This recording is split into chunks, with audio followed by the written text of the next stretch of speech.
Mesdames et messieurs, bonsoir et soyez les bienvenus pour cette nouvelle édition de notre journal de 22 heures au sommaire de l'actualité.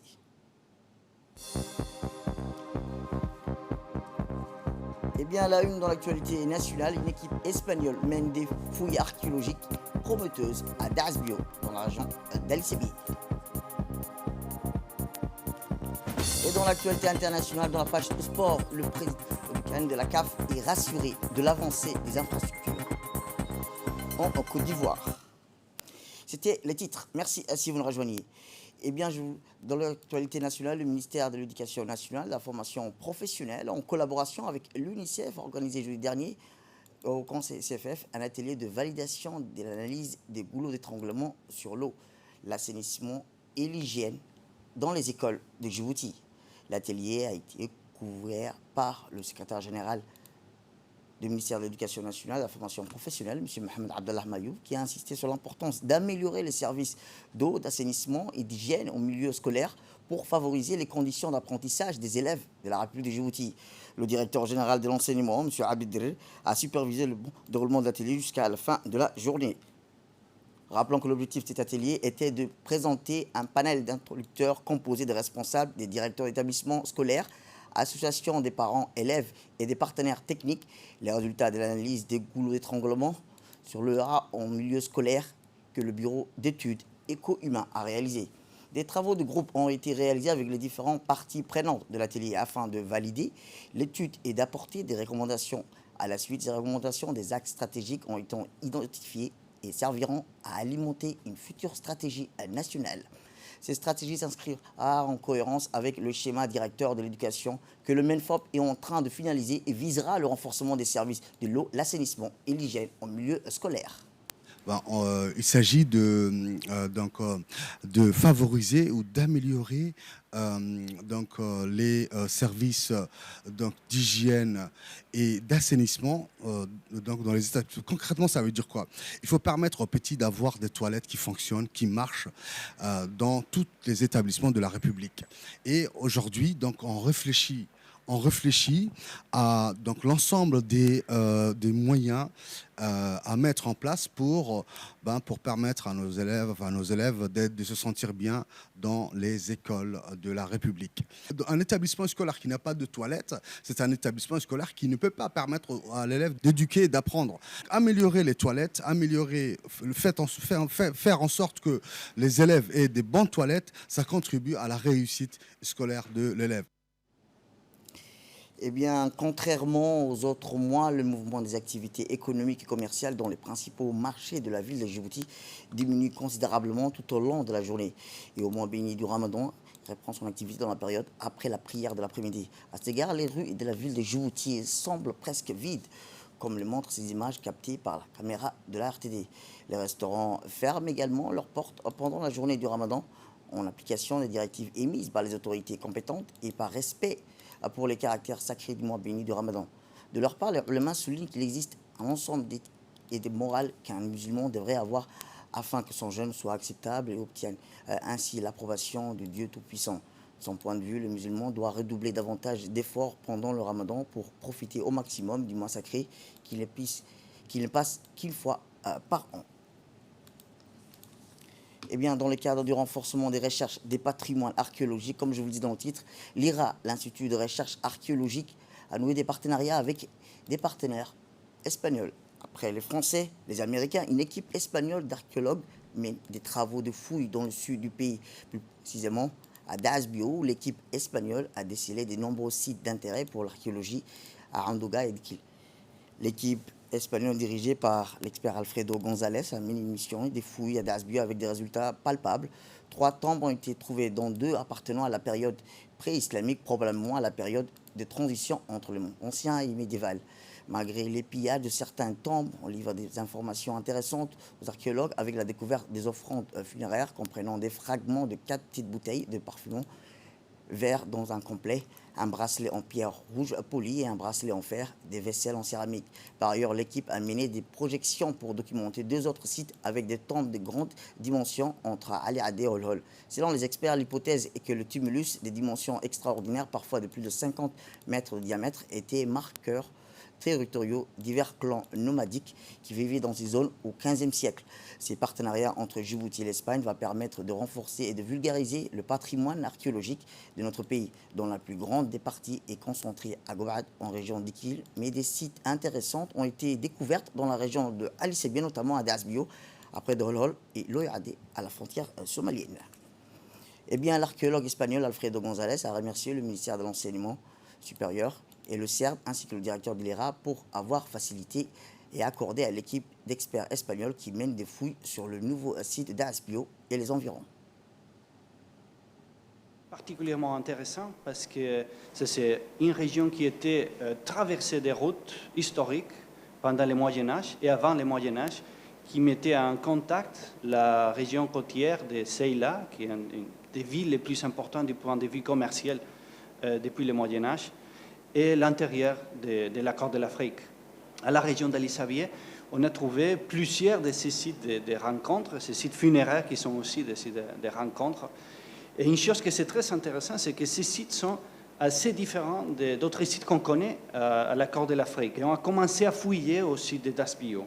La raison pour commencer à fouiller à Dasbio, c'est parce que les monuments là, ils sont un peu mieux conservés qu'à d'autres endroits, parce que la plupart des monuments ont été saccagés pendant les dernières années. De 1980, les gens ils ont commencé à saccager ces sites. Mais à Dasbio, l'état de conservation, c'est assez bon. Et c'est un des seuls endroits où on peut trouver un de ces grands monuments de plus de 50 mètres qui est encore intact. Et alors, dans ces cas, dans ces monuments qu'on a fouillés et qui a été saccagé, on a trouvé plusieurs bouteilles en verre de parfums. C'est des parfums qui viennent sûrement d'Égypte ou de la Syrie. Et la chronologie, on ne peut pas dire avec complète sûreté, mais c'est probablement de la fin de l'Antiquité ou les débuts du Moyen-Âge. Ça veut dire entre le 3e, 4e siècle et le 8e siècle de notre ère. On ne peut pas comprendre Djibouti sans la globalisation, hein, par la localisation géostratégique de Djibouti.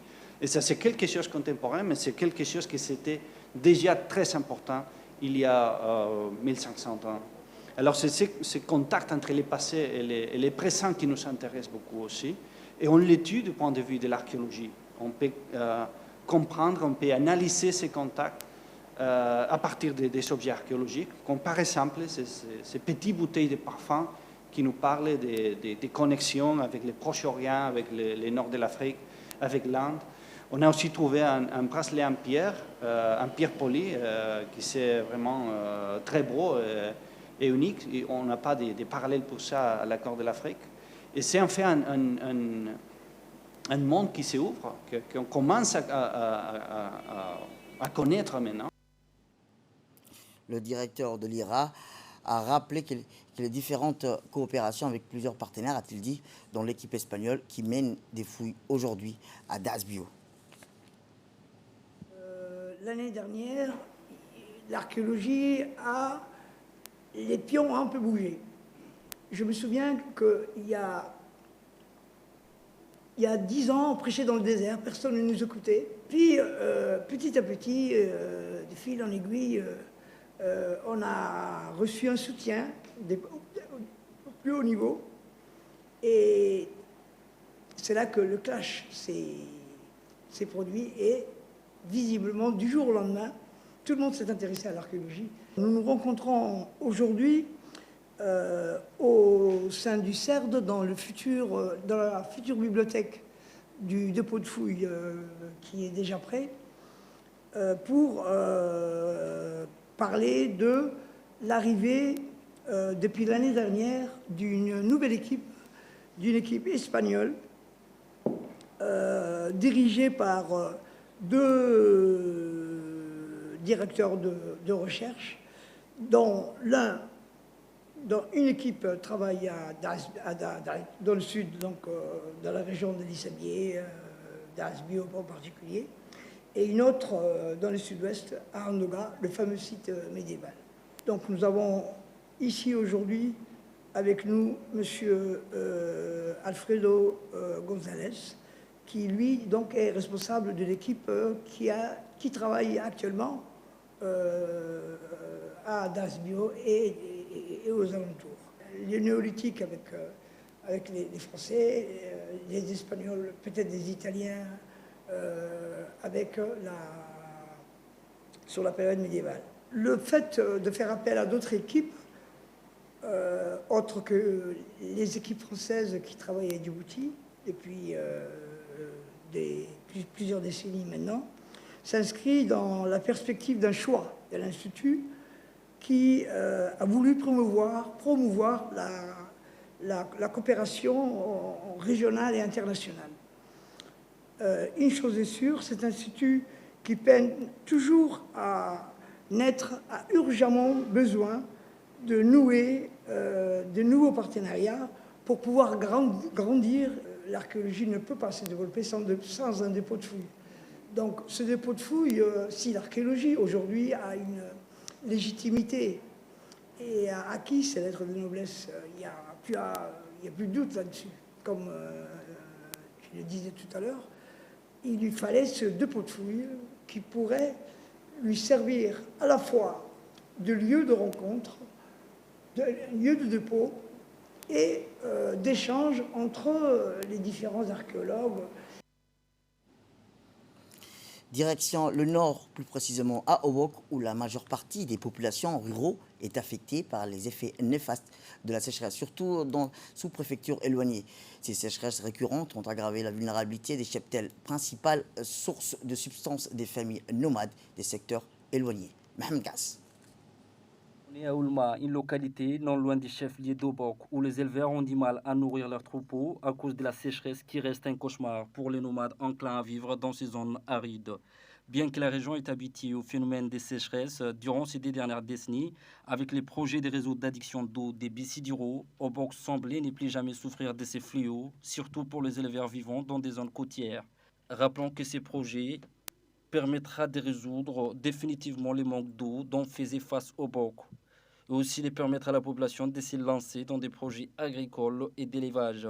Malgré la réalisation de ces projets grandioses des réseaux d'adduction d'eau, tant attendus par la population obokoise, nous étions amenés de constater des zones arides où les éleveurs ont du mal à nourrir leur bétail à cause des sécheresses. L'eau, par exemple, devient de plus en plus rare, la terre se dégrade et s'effrite davantage et les sols deviennent de plus en plus fragiles. À Obok, nombre de populations ruraux est affecté par les effets néfastes de la sécheresse, surtout dans la sous-préfecture éloignée de la mer. Suite à Oulma, nous avions visité les 2 sous-préfectures en passant par les sous-campements situés entre Andoli. Tous ces paysages arides laissent voir les quotidiens difficiles et les calvaires des populations vivant dans ces localités et surtout celles situées loin de la mer. Dans certaines zones, telles que par exemple Adguino jusqu'à Andoli, les nomades doivent affronter des conditions et des pénuries alimentaires d'une difficulté extrême en raison d'une sécheresse inhabituellement longue et sévère qui sévit ces zones. L'espoir des habitants éleveurs semble reposer désormais sur les pluies saisonnières. Certaines zones rurales étaient pratiquement vides et silencieuses, aucun bétail en vie. La sécheresse semble être généralisée et sévère et il y a lieu de s'inquiéter qu'elle s'empire. Nous sommes conscients de l'effort du gouvernement pour pallier à nos situations et c'est faisant lutter contre la soif d'eau afin de permettre aux éleveurs et aux agriculteurs de réussir leur vie, mais il y a là de quoi l'État doit s'inquiéter. La sécheresse est un mal qui nous guette et dont nous devons combattre. Nous souhaitons que les autorités compétentes donnent une considération toute particulière à notre situation. Face à ces climats, quelles mesures employer? Mohamed Ali Hassan, éleveur, nous explique sur sa manière de procéder face à ces fléaux. Mohamed serait mobile et surtout ne supporte aucunement de regarder sans rien faire ces bétails en train de mourir. Les bétails meurent de la faim et surtout nous n'avions rien pour empêcher la situation de s'envenimer, surtout dans cette zone aride. Moussi Ali Ahmed Oudoum, quant à lui, a mis l'accent sur la gravité de ces fléaux, que la sécheresse, il y a un gros problème depuis que nous n'avons pas eu de pluie. Moi j'ai opté à me déplacer d'un endroit à l'autre. Je suis en perpétuel mouvement pour trouver une terre mieux que la nôtre, et où il y a les pâturages, mais en vain.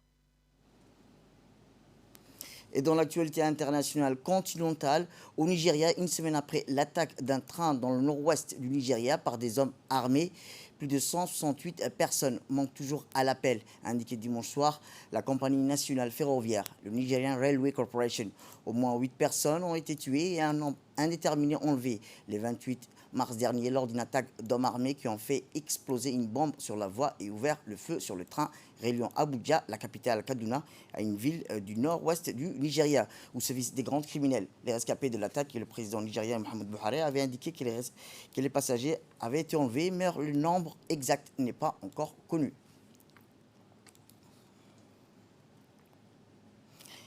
Je vous ai dans le titre, le président de la Confédération africaine de football, Patrice Motsepe, est en visite en Côte d'Ivoire. L'un décidé rassuré par l'avancée des infrastructures pour la prochaine CAN qui se déroulera du 23 juin au 23 juillet 2023 dans le pays.